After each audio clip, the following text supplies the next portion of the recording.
Derbi kroga tokrat poteka v Ljubljani, kjer je Olimpija pričakala ekipo Maribora. Obe ekipi v dobri formi, kajti Olimpija premagala Radomlje kar 4-0, medtem ko je Maribor s 5-1 ugnal Novogoričane. Prva tekma letos se je končala neodločeno, brez zmagovalca, bilo je 3-3, tudi tokrat pa so vsi navijači želeli atraktivne tekme.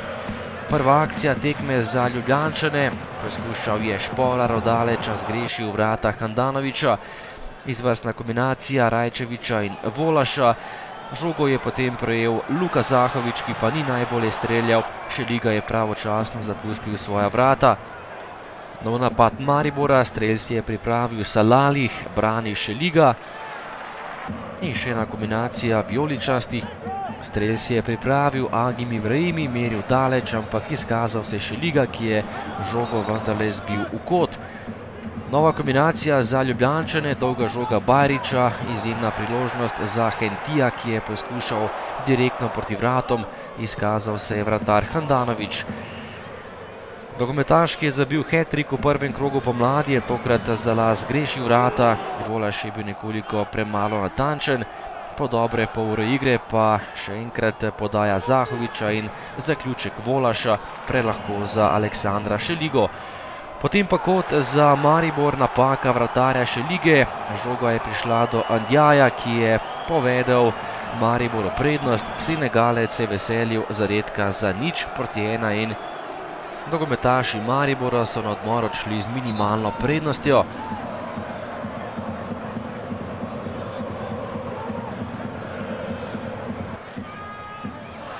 Drugi polčas je pričel bolje za Ljubljančane, to je bil izjemen prodor Hentija, ki je obšel Šulerja.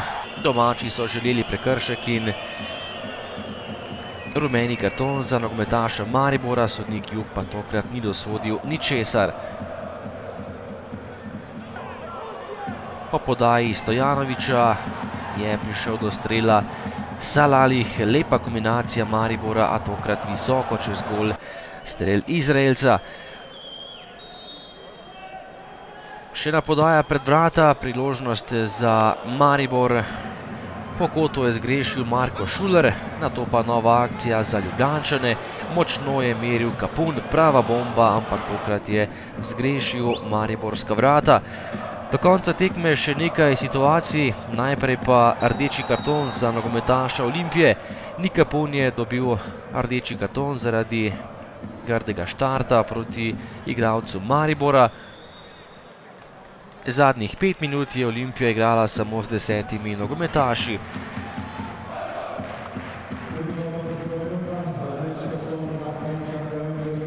Ampak Olimpija ni upala in imela priložnost, tole je že akcija Mihe Zajca, podaja pred vrata tega Ljubljančana.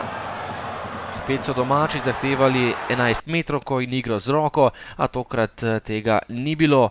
In nato še zadnja akcija tekme, velika priložnost za Maribor, pred vrati je bil Bohar, lepo s peto našel Ibrahimija, potem pa izjemna obramba Šelige, ki je žogo še enkrat izbil v kot. Na koncu minimalna zmaga in en gol, ki je odločil je Andjaj v prvem polčasu, Maribor pa je zmago skočil na prvo mesto.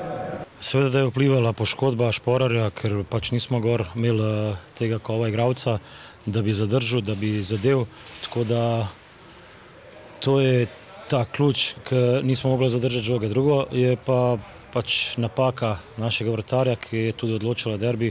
Imeli smo svoje priložnosti in nismo dali gola, iz ene smo dobili, tako da. Definitivno je drugače zaradi tega, ker v Mariboru smo prišli iz Evrope, utrujeni. Olimpija je lahko parirala utrujena v Mariboru, danes pa, bom rekel, smo bili neprimerno boljši v vseh segmentih igre, ustvarili si ogromno število priložnosti. Če je Olimpija, bom rekel, si ustvarila eno po naši, bom rekel, nepazljivosti, mislim, da bi lahko rezultat še bil dosti višji.